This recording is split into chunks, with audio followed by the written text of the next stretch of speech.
These two guys became the owners of Makati, Domingo Rojas and Antonio de Ayala. No, they're not politicians, nor Jews like it was promised to them 3,000 years ago. It takes 190 years of history that even Confucius himself should listen and learn like a student. So open your mind and stick to the end.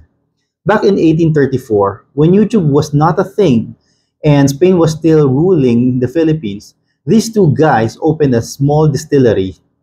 One dude suggests, "Bro, let's make booze."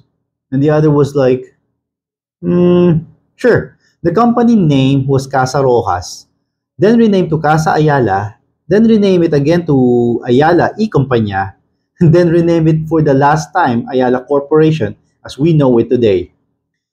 They were not trying to build an empire, they just wanted to make parties more fun. The goal was simple: produce more alcoholic drinks. They make cognac, rum, whiskey, and the iconic gin, initially named Ginebra Ayala, renamed to Ginebra Nacional, then renamed it again to Ginebra San Miguel. They really like changing names like it's their profile picture. In 1924, they sold the distillery to a Filipino-Chinese businessman, Carlos Palanca Sr. Then he later sold it to San Miguel Corporation in 1987. Over the decades, the Ayala and Rojas bromance did something remarkable. They survived everything: Spanish rule, American occupation, Japanese invasion, and traffic on EDSA. Oh wait, maybe not the last one. After the booze business, they started the money business, like literally, from distillery to banking. In 1851, there was a Spanish royal decree to establish the first bank in the Philippines. It's called El Banco Español Filipino de Isabela II.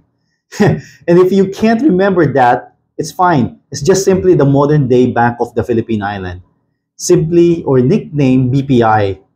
Oh, speaking of nickname, from this point on, every time I mention a first name, just add Zobel de Ayala at the last because it's too long to say. So now back to the story. It is important to note that Ayala was never the owner of this bank because it was functioning like a central bank at that time. But in 1900, Philippines and Spain got divorced, and Antonio was the managing director at the time. In 1912, El Banco was privatized and renamed to BPI. December 1969, Ayala Corporation became the majority shareholder. As of today, 2025, BPI is the third largest bank with assets of 3.2 trillion pesos. Now